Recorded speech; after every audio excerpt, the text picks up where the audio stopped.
Pacific and Vietnam in particular? I think what happened, I think traditionally Dell has been a very business-to-business organization, and big, $60 billion, one of the biggest businesses of all time. But Michael Dell realized that we didn't have the assortment, the color to appeal to consumers. So 3 years ago, when Ron Garrix joined from Motorola, who was my ex-boss, he reinvigorated the product design so that we would develop products for Asian consumers. I mean, and the result is products like this. This is probably the world's first 5-inch tablet. So touchscreen, 5-inch, plays music, Android, Wi-Fi. So, and then this product here that I spoke about before, the Adamo. Yeah. Probably the most beautiful computer ever developed. Yes. So we have changed completely. We have colors, we have beautiful products, we have touch screens. Mobility is going to be very important in the future. So we're designing all our products to be mobile, so you can take them with you. But everything you talk with me is look very smooth. But I think you also have some challenge ahead. So according to you, what is most risky challenge in Vietnam now?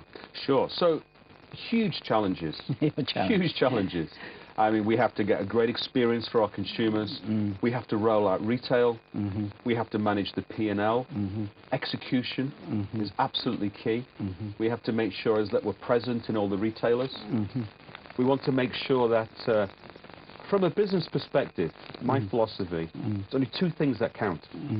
A consumer walks into a store and they are thinking about looking at Dell, so brand preference. And secondly, the most important thing is retailer recommendation.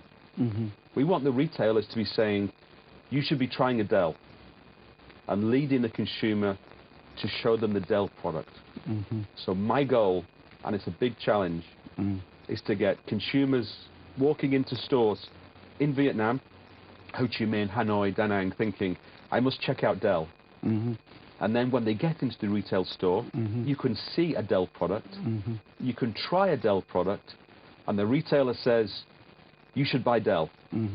Who is responsible for dealing that problem in Vietnam? So I have a team here in Vietnam. Yeah. Absolutely. So we have local Vietnamese staff managing this, and then really my job, through working through teams, empowering, motivating my teams here in Vietnam to really work with our customers, our distributors and our retailers to make sure they have all the right information to be able to stock and sell Dell products. So it seems that Dell had a very different approach to Vietnamese consumer through the ambitious plan to spread Dell's concept store nationwide. Absolutely. So how do you do it? Well, 2 years ago, there was zero business. Zero. And we've had to start with 1 retail store and literally build it out over a period of time. So we're building retail stores, concept stores with the Dell look and feel. Yes. So people will know when they come into the store, this is the Dell corner. They'll see the Dell products. They'll know American company, designed in America, very high quality. And they'll have service behind it and support. And so we have to do all of that at the same time, and we have to grow at least as fast as the market, otherwise we don't become relevant or big enough in Vietnam. How you yourself train them, or some experts, some other experts to train them? Well, number one, they're all very good business people, and great guys, eager to learn. But really how I help is I get resources from around the world, and I bring them here to Vietnam. And I empower my staff to go out and be great business people. So I help them be successful in Vietnam by funding, resources to grow the business, funding the retail stores, funding extra staff. we are growing and recruiting Vietnamese staff here in Vietnam, so Vietnamese staff for the Vietnam market. So my value add, if you like, what I do, what I'm paid to do by Dell, is make sure that we grow the market. And my philosophy is get out of the way and allow the staff to be successful. Goal and motivate them to be successful, because I truly believe they're all great business people and they know how to manage a very successful business in Vietnam. Under your just joined Dell Corporation, you also have a lot of experience with the Vietnamese market. That's correct, yeah. You travel a lot to Vietnam before? I have traveled in different roles to Vietnam, but I'm not an expert on Vietnam. I don't speak Vietnamese, unfortunately. But what I try to do is help understand the issues in Vietnam, and the issues are very fast growing, and how do we build retail infrastructure? So how do we give funding and support to Vietnam? So that's what I take away from Vietnam. Okay, thank you, Mr. Ian. Kính thưa quý vị đang theo dõi chương trình Nhà lãnh đạo doanh nghiệp với ông Ian Chapman Banks, Phó Chủ tịch Tập đoàn Dell và Tổng giám đốc của khu vực châu Á Thái Bình Dương. Chúng tôi sẽ trở lại với quý vị trong vài phút tới. Xin cảm ơn quý vị.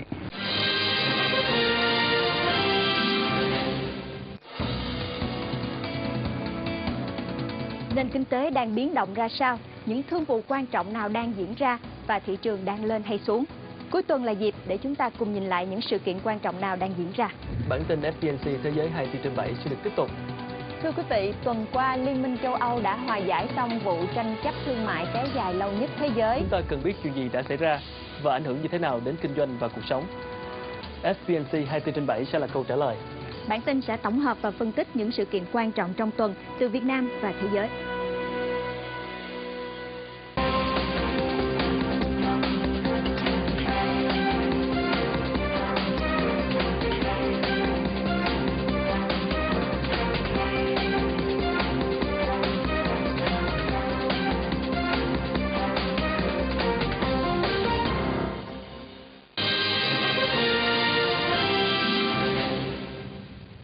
Kính thưa quý vị đang theo dõi chương trình Nhà lãnh đạo doanh nghiệp với ông Ian Chapman Banks, Phó Chủ tịch Tập đoàn Dell Corporation và Tổng giám đốc của khu vực châu Á Thái Bình Dương. How do you prepare for this working trip to Vietnam? Well, what I generally do before I come to a country is I put together a set of briefing notes, which involves looking country analysis, economic measures, inflation, interest rates, how fast is the market growing, what's the economic conditions, and then I will talk to my regional teams to talk about are there any financing issues, any stock issues, any inventory issues. Oh, yes. And then I will talk to the country teams to make sure that the most important thing is that I'm meeting our customers here in Vietnam and understanding the consumer landscape.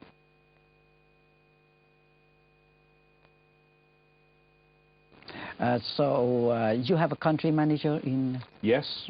You're based in Hanoi or Ho Chi Minh City? Well, we have an office here in Ho Chi Minh City. Yes. And we also have an office here in Hanoi. It seems the rep office opened since 2002. That's correct, yes. Yes. I think you acquired a lot of experience in 17 market in the Asia Pacific region. So do you have any comparisons between the other specific market to Vietnamese market? No, absolutely. So I was fortunate enough, I've lived in China, Beijing and Shanghai. And when I look at Ho Chi Minh City and Hanoi, Ho Chi Minh City is Shanghai. And Hanoi is Beijing. Yes. Very similar. Yes. Look, feel, aspirations of the people. And I feel that Ho Chi Minh and Hanoi really are what I would call in China tier 1 cities. So what's happening in Beijing and what's happening in Shanghai in 2 years' time, in terms of infrastructure, will be happening in Ho Chi Minh and in Hanoi. And that's why we're focusing, because we've been very successful in China, and we're taking all the best practices from China, and we're going to make them happen here in Vietnam. So in China, we're a very large organization, growing very quickly. And we're going to do exactly the same, take our best practices from around Asia Pacific, which is